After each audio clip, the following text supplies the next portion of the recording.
حضرت ابو امامہ رضی اللہ تعالی عنہ روایت کرتے ہیں کہ رسول اللہ صلی اللہ علیہ وسلم نے فرمایا، علیکم بقیام اللیل فإنہ دأب الصالحین قبلکم وہو قربۃ لکم الی ربکم ومغفرۃ للسیئات ومنہاۃ عن الاثم۔ حضرت ابو امامہ رضی اللہ تعالی عنہ سے روایت ہے کہ رسول اللہ صلی اللہ علیہ وسلم نے فرمایا، تہجد ضرور پڑھا کرو کیونکہ وہ تم سے پہلے صالحین کی روش ہے۔ یعنی یہ نماز صرف امت مسلمہ کے لیے نہیں بلکہ ہم سے پہلے دیگر امتوں کے جو نیک لوگ گزرے ہیں ان کی روش بھی یہی ہے، اور تمہارے لیے اپنے رب کے قرب کا وسیلہ ہے۔ یعنی تہجد وسیلہ ہے کس کا؟ اللہ کا قرب حاصل کرنے کا، اور گناہوں کے مٹنے کا ذریعہ ہے، اور مزید گناہوں سے بچنے کا سبب ہے۔ یعنی پچھلے گناہوں کے صاف ہونے کا ذریعہ، نمبر 3 مزید گناہوں سے بچنے کی طاقت انسان کو نصیب ہوتی ہے اس کے ذریعے، یعنی گناہوں سے روک بنتا ہے۔ یہ روایت جو ہے ابن خزیمہ کی ہے۔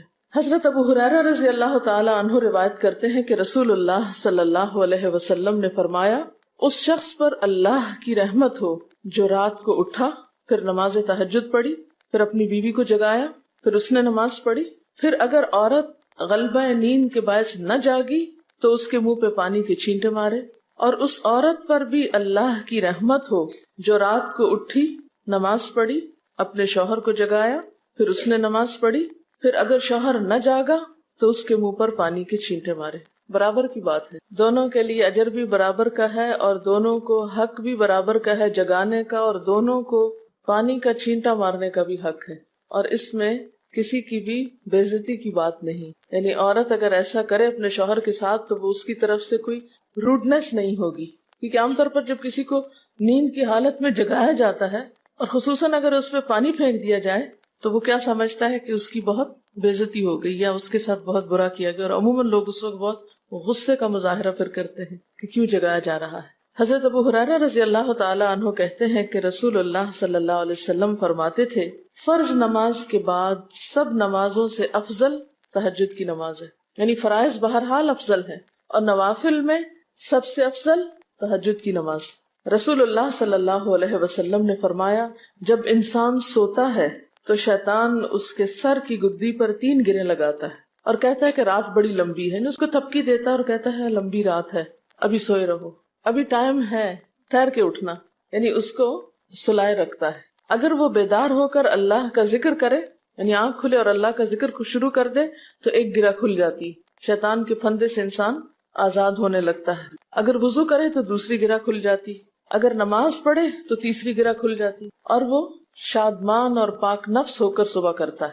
یعنی جو شخص صبح نماز کے وقت پر، تہجد کے وقت یا پھر کم از کم فجر کے وقت اٹھ جاتا ہے، اللہ کا ذکر کرتے ہوئے وضو کرے اور پھر نماز پڑھ لے، سورج نکلنے سے پہلے پہلے یہ کام کر لے تو وہ ایک مطمئن شخص کی طرح اٹھتا ہے، ورنہ اس کی صبح خبیث اور سست نفس کے ساتھ ہوتی۔ عام طور پر ہم اطمینان کی تلاش میں رہتے ہیں، سکون کی تلاش میں رہتے ہیں، اور یہ سوچتے ہیں کہ ہمیں ڈپریشن ہے یا ہمارے اندر ایک غم ہے، تو ہم اس کے اسباب نہیں جانتے کہ سبب کیا ہے۔ ان کے اسباب میں سے ایک بڑا سبب شیطان کی گرفت میں ہونا ہے، اور شیطان اپنی گرفت ویسے تو دن کے وقت بھی انسان پر رکھتا ہے، لیکن خصوصاً رات کے وقت جب انسان سو جاتا ہے تو وہ نہیں چاہتا کہ سوتا ہوا اٹھے انسان، اور اگر انسان ہمت کر کے اٹھ جاتا ہے، ذکر کرتا ہے، وضو کرتا ہے اور نماز پڑھ لیتا ہے تو یہیں سے اطمینان قلب کا آغاز ہو جاتا ہے، اس کی تسلی ہو جاتی۔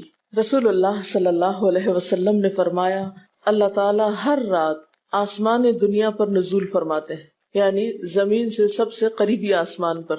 جب 1/3 رات باقی رہ جاتی ہے تو فرماتے ہیں، ہے کوئی جو مجھے پکارے؟ اس وقت اللہ تعالیٰ بندوں کو پکارتے ہیں، ہے کوئی جو مجھے پکارے میں اس کی دعا قبول کروں، ہے کوئی جو مجھ سے مانگے میں اس کو دوں، ہے کوئی جو مجھ سے بخشش طلب کرے تو میں اس کو بخش دوں۔ گویا یہ وقت دعا کی قبولیت کا وقت ہے، انسان جو مانگے اس کو ملتا ہے، اور خصوصی طور پر بخشش کے طلب کرنے کا وقت، جیسے قرآن پاک میں آتا ہے وَبِالْأَسْحَارِ هُمْ يَسْتَغْفِرُونَ وَبِالْأَسْحَارِ هُمْ يَسْتَغْفِرُونَ، اور سحری کے وقت وہ استغفار کرتے ہیں۔ اب ہو سکتا ہے کہ آپ کہیں کہ نہیں، ہم نے تو زندگی میں کوئی خاص گناہ کیے ہی نہیں، اس لیے ہمیں تو بخشش کی ضرورت ہی نہیں۔ بخشش مانگے گناہگار لوگ، ہم تو نیک لوگ ہیں، نیک کام کرتے ہیں، دن رات قرآن پڑھتے پڑھاتے ہیں، اس لیے ہماری تو ضرورت نہیں۔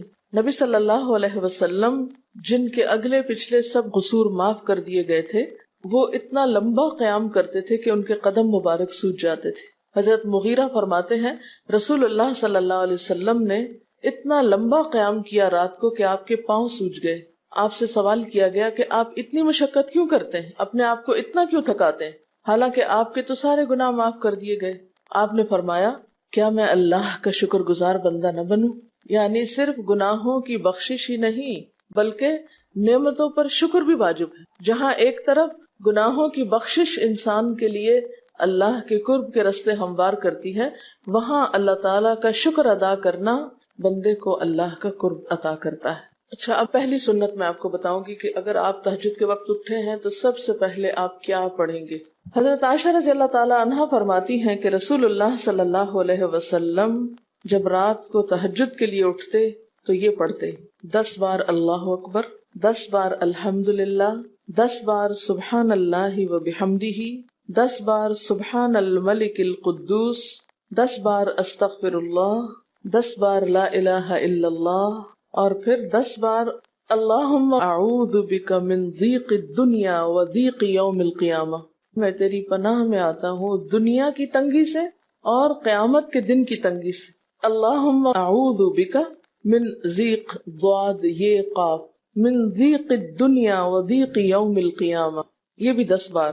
اور پھر فرماتے اللہم اغفر لی واہدنی وارزقنی وعافنی، پھر وضو کرتے اور تہجد شروع کرتے، یعنی یہ بھی وضو سے پہلے آپ پڑھ لیتے تھے۔ تو آپ کیا کر سکتے ہیں، جیسے آنکھ کھلی یا بستر پر لیٹے ہیں تو بعض اوقات ایسا ہوتا ہے نا کہ انسان سوچتا ہے اچھا ایک سائڈ پہ سو کے اتنے تھکے ہوئے ہوتے ہیں کہ آپ ایک دم نہیں اٹھ پاتے۔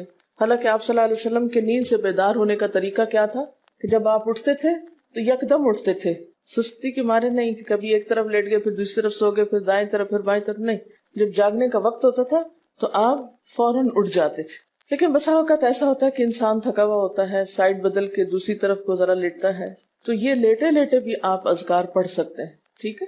اور یہ سب آپ کو آتے ہی ہوں گے سوائے ایک وہ ذکر کے اللہم اعوذ بک من ضیق الدنیا و ضیق یوم القیامہ، اور ترتیب آپ یاد کر لیں اپنے بیڈ سائڈ ٹیبل پہ یا بیڈ پہ یا کہیں بھی، یہ نوٹس کسی پین کے ساتھ لکھ کے لگا دیں، چپکا دیں، اور جب یاد ہو جائے تو پھر اتار دیں، جب عادت بن جائے تو ہٹا دیں وہاں سے، ٹھیک ہے نا؟ جتنے دن عادت نہیں بنتی اتنے دن اپنے یادداشت کے لیے رکھ لیں۔ اسی طرح نیند سے اٹھ کر لا الہ الا اللہ وحدہ لا شریک لہ لہ الملک و لہ الحمد وہو علی کل شیء قدیر الحمد للہ وسبحان اللہ واللہ اکبر ولا حول ولا قوۃ الا باللہ، یہ بھی پڑھ سکتے ہیں۔ اچھا، ضروری نہیں کہ سب کچھ ایک ہی دن میں پڑھ لیں، یہ بھی آپ کر سکتے ہیں کہ ایک دن میں ایک چیز پڑھ لیں، دوسرے دن دوسری پڑھ لیں، تیسرے دن تیسری پڑھ لیں، ٹھیک ہے نا؟ اور اگر ساری ایک دن بھی پڑھنا چاہیں، دیکھیں وقت کی بات ہے نا، ہو سکتا ہے اس وقت عمر کے اس حصے میں آپ پہ بہت ذمہ داریاں ہوں، آپ یہ سب کچھ نہ پڑھ سکتے ہوں، لیکن زندگی کا ایک ایسا وقت بھی آتا ہے جب انسان بوڑھا ہو جاتا ہے، جب اس کے اوپر باقی ذمہ داریاں کم ہو جاتی ہیں، پھر نیند بھی کم ہو جاتی ہے، پھر زیادہ عبادت کا موقع ملتا ہے، تو ایسے میں جب انسان کے پاس عبادت کے لیے وقت اور موقع زیادہ ہو تو پھر یہ ساری چیزیں بھی پڑھ لیں، ٹھیک ہے نا؟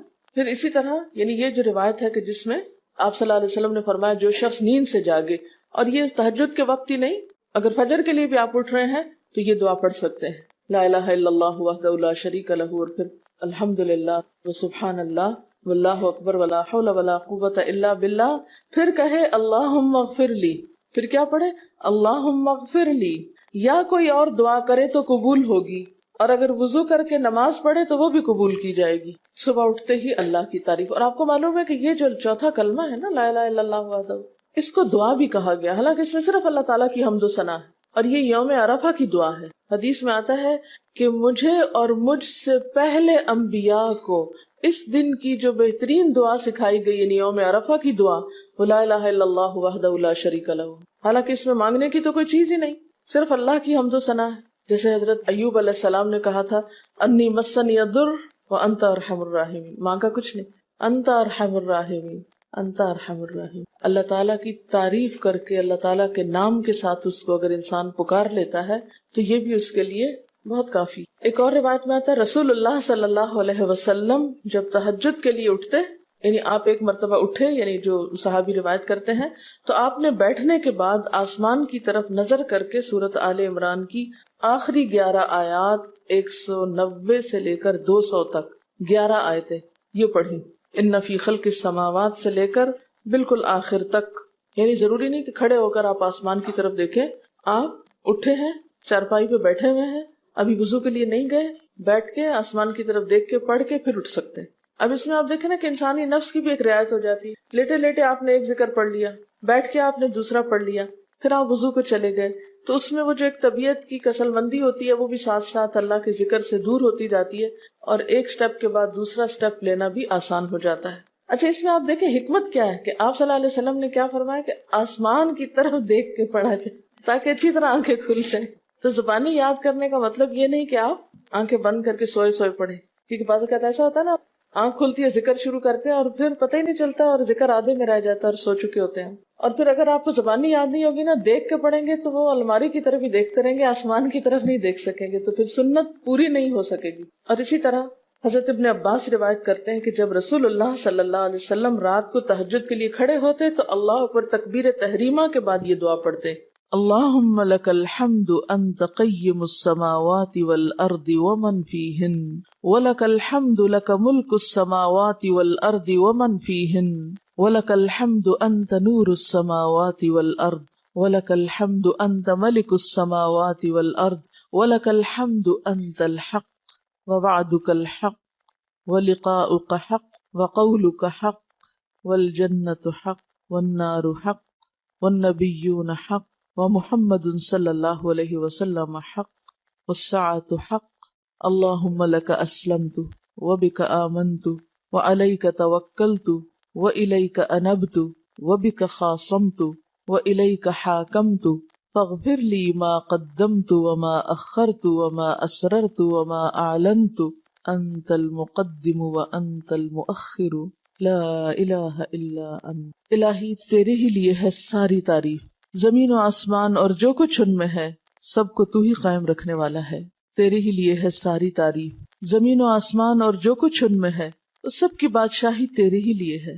تیرے ہی لیے ہے ساری تعریف، تو ہی روشن کرنے والا ہے زمین و آسمان کو، تیرے ہی لیے ہے ساری تعریف.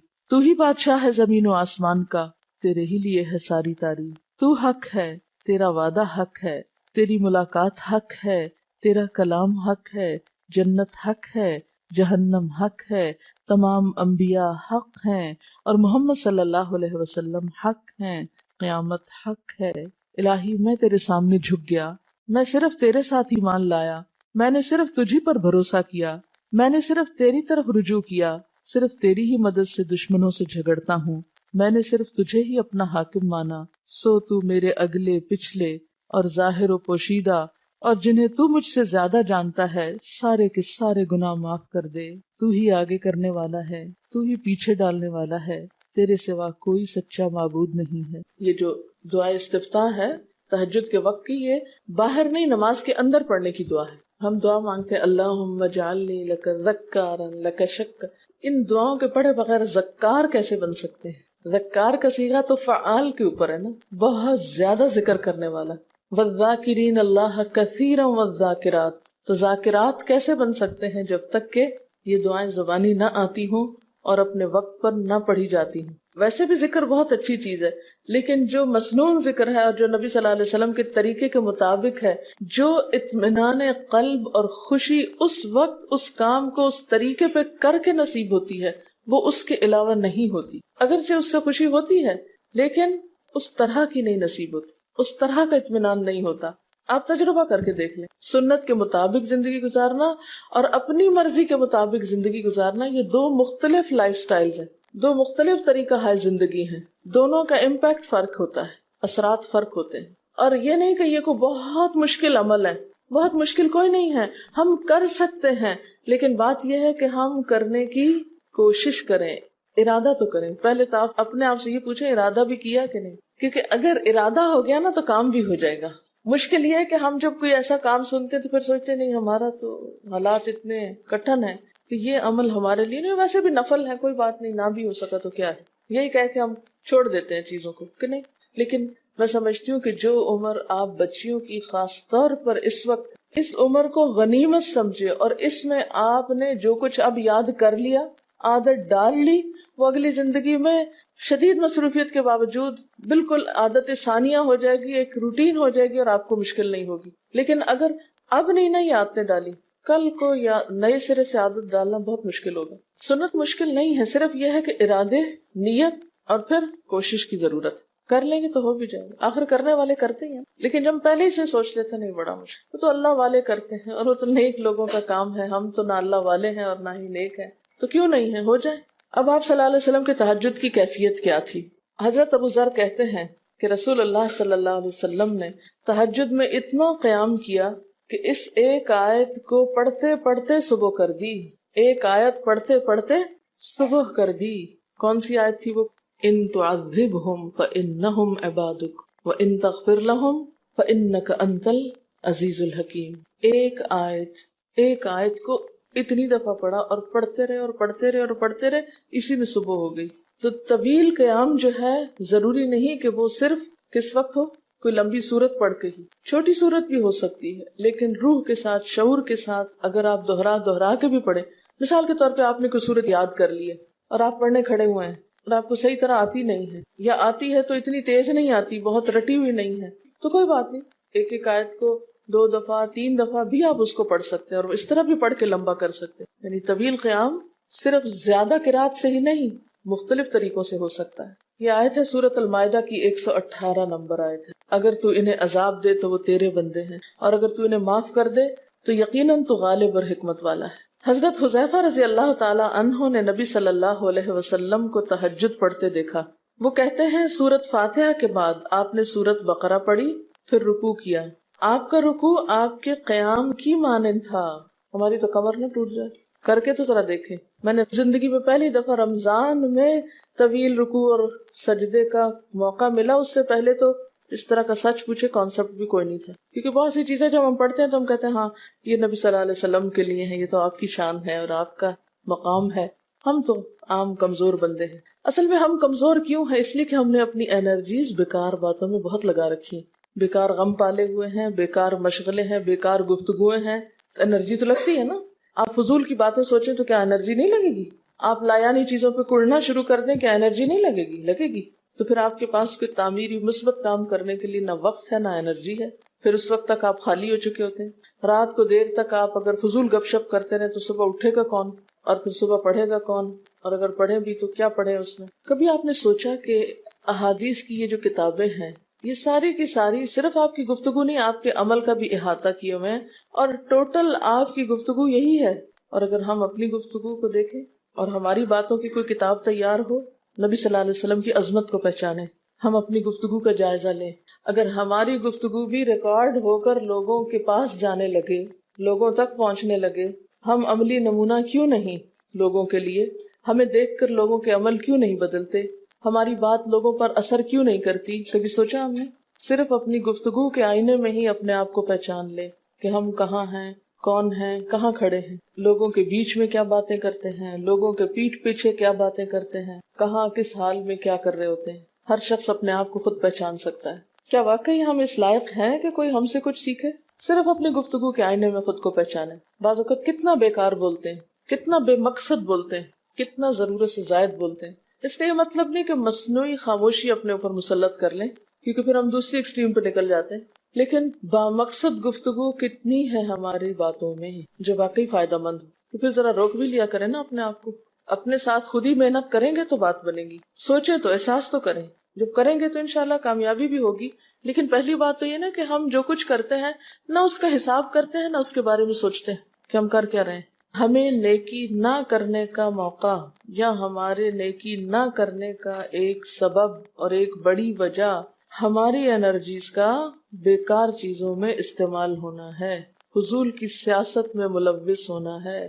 اپنی ذمہ داریوں کا ہمیں ہوش نہیں ہوتا، دوسروں کے کاموں میں مداخلت خوب سوچتی ہے. خود کیا کر رہے ہیں اس کا کچھ پتہ نہیں، دوسرے کیا کر رہے ہیں اس سے بہت دلچسپی، یا کیا نہیں کر رہے. بہت سے لوگ، بہت سی خواتین کمر درد کی شکایت کرتے ہیں، اور اس کی ایک بڑی وجہ نمبر 1 رکوع کا صحیح پوزیشن پہ نہ ہونا ہے، اور نمبر 2 اس پوزیشن پہ کوئی ایکسرسائز نہیں ہماری ہوتی.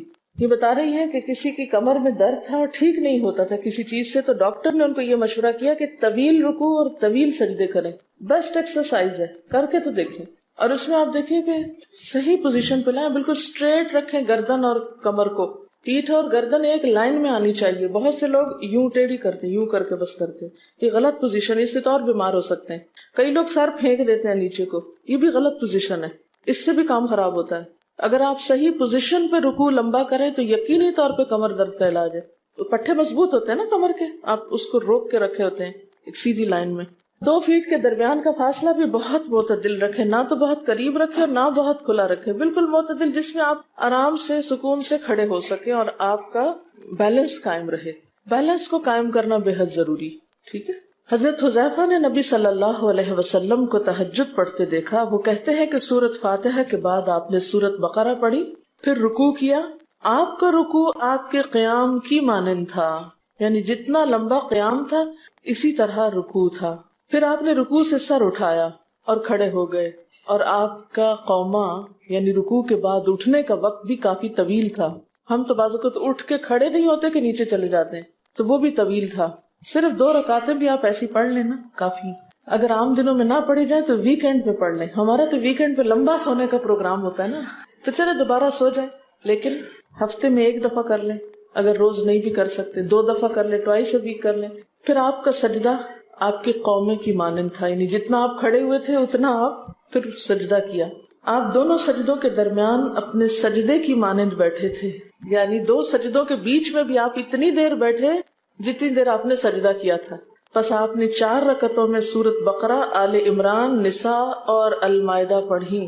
ہمیں اگر خود نہیں بھی آتی اور کوئی پڑھانے والا اتنی لمبی 1 دفعہ بھی تراویح کوئی پڑھا دے یا کوئی نفل پڑھا دے تو ہم دوسری دفعہ اس کے پاس نہ پڑھیں۔ تقریباً 7.25 پارے بنتے ہیں، جس کو ایک منزل کہا جاتا ہے۔ ایک دن کے تہجد میں آپ نے اتنا پڑھا، اور یہ تو قرآن کی قرات تھی، لیکن بیچ کے وقفوں میں تسبیحات اور اللہ کی تعریف اور حمد و ثنا اور ذکر، یہ آپ پر بس تھا۔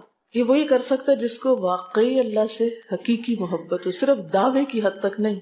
میں کہتی ہوں چلے روزانہ نہ صحیح، ہفتے میں 1 بار، ہفتے میں نہیں، مہینے میں 1 بار، مہینے میں نہیں تو سال میں، رمضان میں، کسی موقع پر کچھ تو اللہ سے تعلق آئے، کچھ تو قرب پائیں۔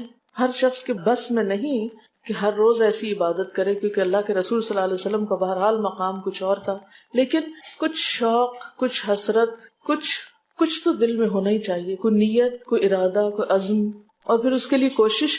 تو وقت بچے گا کچھ آپ کے پاس فالتو باتوں کے لیے، فضول چیزوں کے لیے، کچھ سوچنے کے لیے، ٹینشن کے لیے بچے گا کچھ؟ سب کچھ بھاگ جائے گا، کچھ بھی نہیں بچے گا، کیونکہ ان عبادی لیس لک علیہم سلطان، میرے بندے ان پہ اے شیطان تیرا کوئی زور نہیں چلتا، بس چلتا ہی نہیں ان پہ، تیرا سارا زور ہی ان پہ چلتا ہے جو فالتو ہوتے ہیں۔ فالتو ذہن جو ہوتا ہے وہ شیطان کا گھر ہوتا ہے۔ حضرت حذیفہ بیان کرتے ہیں کہ میں ایک رات آپ صلی اللہ علیہ وسلم کے ساتھ نفلی نماز میں شریک ہو گیا۔ آپ نے سورۃ بقرہ شروع کر دی، میں نے سوچا کہ آپ 100 آیات پڑھ کر رکوع میں چلے جائیں گے، مگر آپ پڑھتے گئے۔ میں نے خیال کیا کہ سورۃ بقرہ کو 2 رکعتوں میں پڑھیں گے، لیکن آپ پڑھتے رہے۔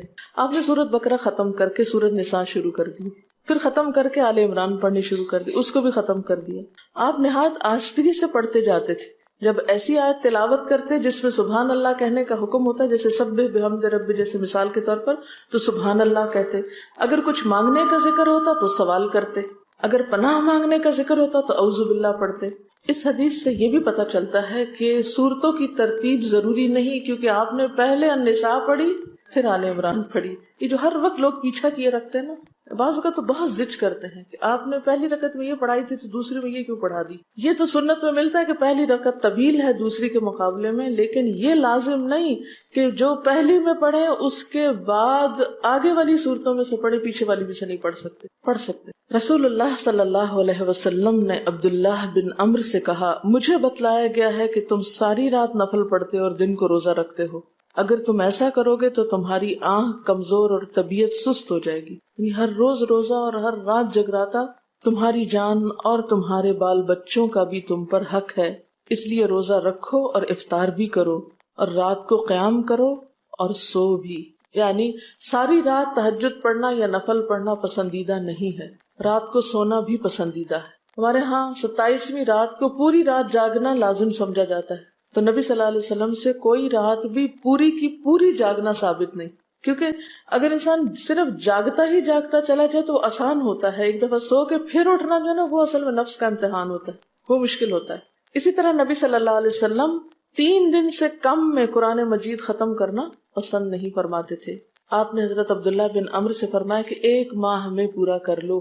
انہوں نے عرض کی میں اس سے زیادہ تلاوت کی طاقت رکھتا ہوں، تو فرمایا 20 دن میں کر لو۔ ان کا میں اس سے زیادہ کی طاقت رکھتا ہوں، فرمایا 7 دن میں ختم کر لیا کرو، اس سے زیادہ کی اجازت نہیں، یعنی وہ ایک منزل کر کے۔ صحابہ کرام چونکہ اس زمانے میں مصحف اس طرح تھوڑی چھپے ہوئے تھے کہ کتابوں کی شکل میں ہوں، جو قرآن تھا لوگوں کے سینوں میں تھا، یاد کیے ہوئے تھے، اور وہ یاد کیا ہوا کہیں صبح کے وقت الگ بیٹھ کے نہیں پڑھا کرتے تھے، وہ کہاں پڑھتے تھے؟ تہجد میں نماز کے اندر پڑھا کرتے تھے۔ اب یہ تو ہم لوگوں کی مشکل ہوگی نا کہ ہمیں آتا کچھ نہیں زبانی، تو پھر ہم دیکھ کے پڑھتے ہیں تو نماز میں پھر وہ مشکل ہوتا ہے تو الگ رکھ کے پھر اس کو پڑھ رہے ہوتے ہیں، ٹھیک ہے۔